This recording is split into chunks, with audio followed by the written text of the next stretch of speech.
আসসালামু আলাইকুম ফ্রেন্ডস, তোমরা সবাই কেমন আছো? আলহামদুলিল্লাহ আমি অনেক ভালো আছি। তো আজকে আমি আসিছি বিরাস নিয়ে। আমার হাজব্যান্ডের নাকি প্রতিদিন ইফতারে ছোলা বেগুনি আলুর চপ পেঁয়াজু হালিম এগুলো খাইতে খাইতে দাঁতে ছ্যাঁতা লাগছে। তো এই জন্য আজকে আমি বিরাস নিয়ে এসেছি, সাথে নিয়ে আসিছি এই পিঠাটা।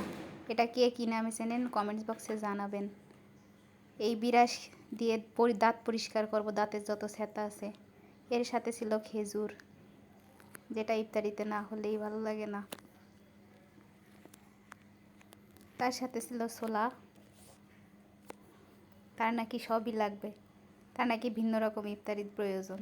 তো সে খাচ্ছে, ইফতারি যে করছি ভালোই টেস্ট হয়েছে, সে বলছে হ্যাঁ অনেক স্বাদ পাইছে সে নাকি।